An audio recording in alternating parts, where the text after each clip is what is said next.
નમસ્કાર, પંચાયત સમાચાર 24 માં આપનું સ્વાગત છે.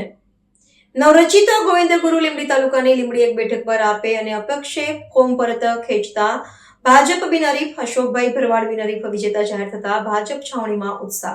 દાહોદ જિલ્લાના રાજકીય માહોલમાં શાસક પક્ષે પ્રારંભિક સરસાઈ મેળવી છે. નવરચિત ગોવિંદ ગુરુ લીંબડી તાલુકાની ચૂંટણીમાં ભારતીય જનતા પાર્ટીએ પોતાનો દબદબો પ્રસ્થાપિત કરતા લીંબડી એક તાલુકા પંચાયત બેઠક બિનહરીફ કબજે કરી છે. મતદાન પ્રક્રિયા હાથ ધરાય તે પૂર્વે જ આ બેઠક પર વિજય પતાકા લહેરાવીને ભાજપે નવા તાલુકામાં સત્તાવાર રીતે પોતાનું ખાતું ખોલાવ્યું છે. પ્રાપ્ત વિગત અનુસાર લીંબડી એક તાલુકા પંચાયત બેઠક પર ભાજપ તરફથી અશોકભાઈ ચંદુભાઈ ભરવાડને સત્તાવાર ઉમેદવાર તરીકે મેદાનમાં ઉતારવામાં આવ્યા હતા.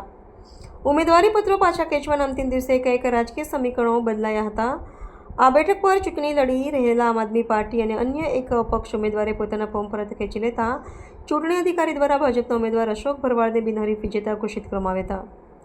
નવરચિત તાલુકામાં ભાજપની પ્રથમ અને બિનહરીફ જીતને પગલે સ્થાનિક કાર્યકરો તથા સમર્થકોમાં ભારે ઉત્સાહનો માહોલ છવાયો છે. 130 જાલોદ વિધાનસભા બેઠકના ધારાસભ્ય મહેશભાઈ ભુરિયા તેમજ સંગઠનના અન્ય અગ્રણીઓએ વિજેતા ઉમેદવાર અશોકભાઈ ભરવાડને વિશેષ શુભેચ્છાઓ પાઠવી હતી. પક્ષના આગેવાનોનું માનવું છે કે આ પ્રારંભિક અને ઐતિહાસિક સફળતા તાલુકા પંચાયતની અન્ય બેઠકો પર પણ ભાજપના તરફેણમાં સકારાત્મક માહોલ ઊભો કરશે.